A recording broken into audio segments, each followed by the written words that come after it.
जो कुछ भी लोग सोचते हैं उसके बारे में वो कुछ सिग्नल छोड़ते हैं। अगर आप दूसरों के माइंड के उन सिग्नल को पकड़ने की टेक्निक में मास्टरी हासिल कर लेते हैं तो आप ये समझ सकते हैं कि दूसरे लोग आपके बारे में क्या सोच रहे हैं।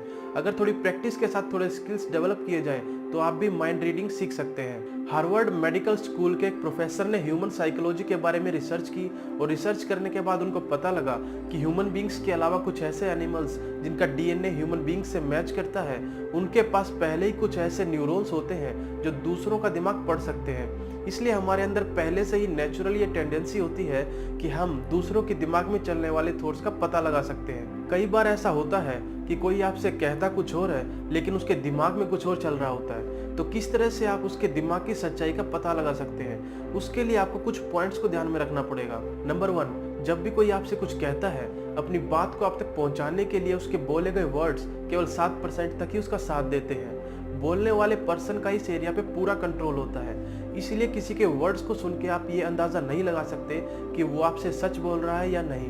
नंबर 2, अपनी बात को कहते टाइम बोलने वाले की आवाज की टोन, उसकी आवाज की फ्रीक्वेंसी में उतार चढ़ाव और उसकी आवाज की वॉल्यूम उसकी बातों के पीछे की 38% की सच्चाई दिखाती है। इस एरिया पे बोलने वाले का बहुत ही कम कंट्रोल होता है, इसलिए अगर आप इस पॉइंट को ध्यान में रखें तो आप उसके बातों के पीछे की सच्चाई को जान सकते हैं। नंबर 3, बोलने वाले के बातों के पीछे की 55% सच्चाई उसकी बॉडी ना चाहते हुए भी खुद ही जाहिर करती है। इसलिए उसकी बॉडी लैंग्वेज को देखकर आप ये समझ सकते हैं कि उसके दिमाग में क्या चल रहा है, क्योंकि बोलने वाले का इस एरिया पे ना के बराबर कंट्रोल होता है। तो अगर आप सामने वाले के बोले जाने वाली बातों पर ही सारा ध्यान देते हैं, जो कि उसके कम्युनिकेशन का सिर्फ 7% हिस्सा है और पूरी तरह से उसके कंट्रोल में है, तो आपके लिए सच्चाई को जानना बहुत मुश्किल हो जाएगा।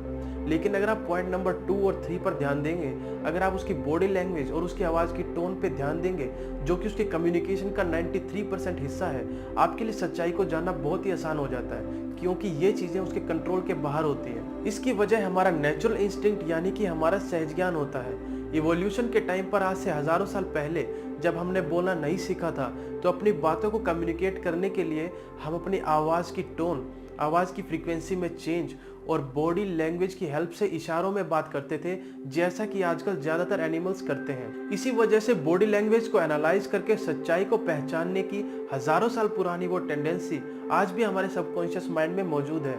कोई आपसे कुछ भी कहे, लेकिन अपनी आवाज़ पे और अपनी बॉडी लैंग्वेज पे उसका कंट्रोल ना के बराबर होता है।